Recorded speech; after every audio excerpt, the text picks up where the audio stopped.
Intuition et guidance, ça aussi c'est un sujet qui intéresse beaucoup de monde parce que on a tous en fait à cœur de se diriger mieux dans sa vie. Il y a beaucoup de personnes qui vont consulter des médiums parce qu'elles veulent savoir quel sera le meilleur chemin pour elles. On est tous à la recherche de comment obtenir des meilleurs résultats dans nos vies, comment réaliser nos rêves.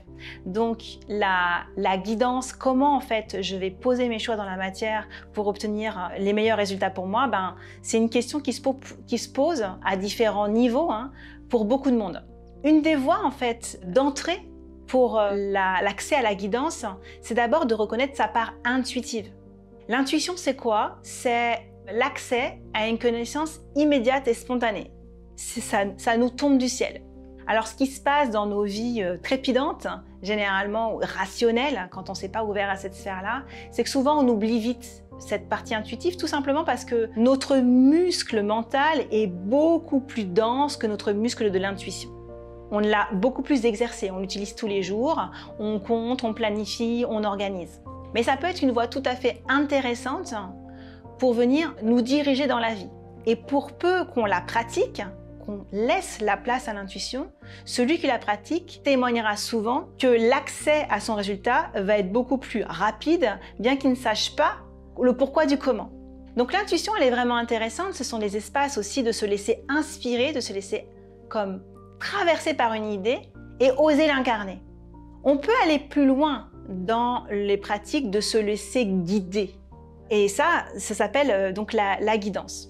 D'abord, ça demande de s'y ouvrir. Parce que si on n'est pas prêt à le vivre, si on n'y croit pas, on va pas le vivre, d'accord? Donc à voir si ça résonne pour soi ou pas. Et si jamais en fait c'est un espace qu'on a envie de développer, et si on sent que ça nous parle, alors déjà on peut poser l'intention de s'ouvrir à recevoir la guidance.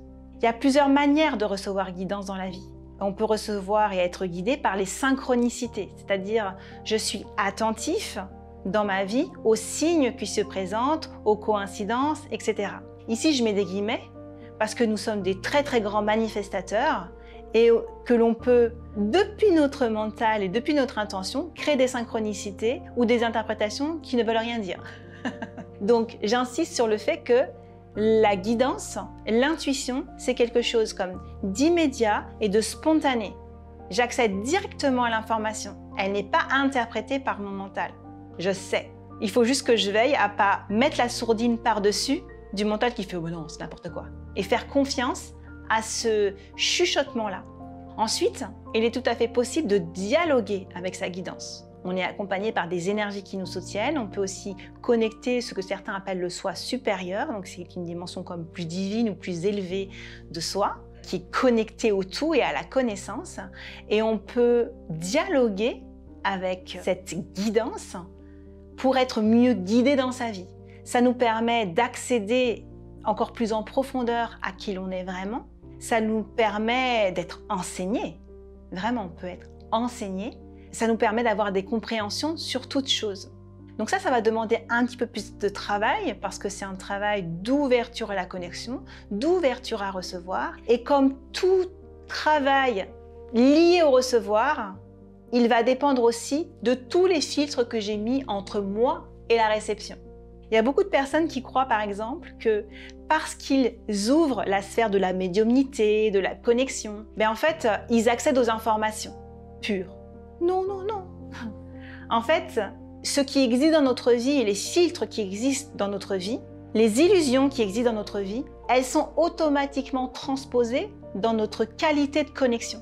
Donc c'est pas grave, parce qu'on part toujours d'un point de départ, mais ça peut être intéressant de continuer à faire le travail comme d'épuration pour s'ouvrir à recevoir avec beaucoup plus de clarté.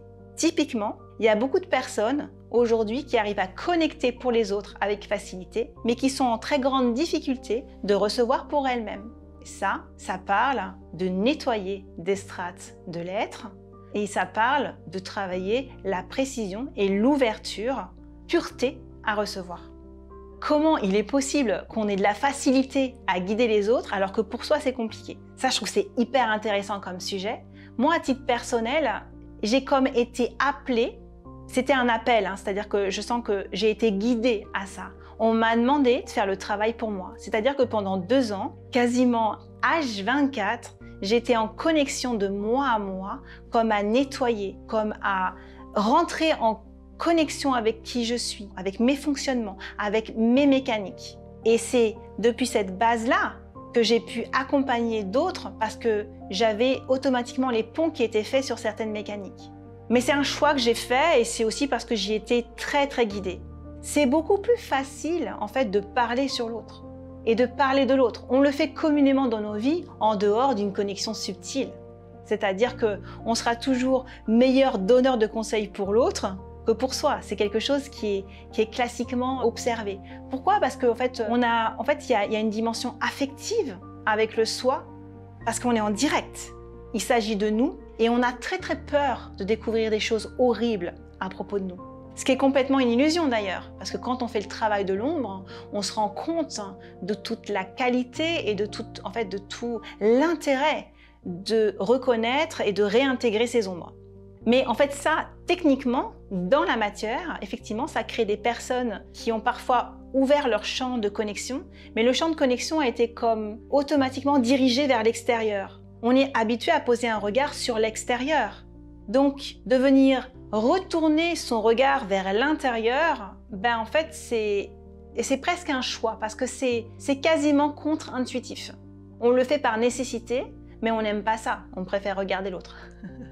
Donc, c'est un choix à faire et ça fait partie du travail que j'accompagne parce que, à mon sens, on ne peut pas faire d'excellents accompagnants sans avoir eu un travail sur soi de l'accompagnant. C'est pas possible.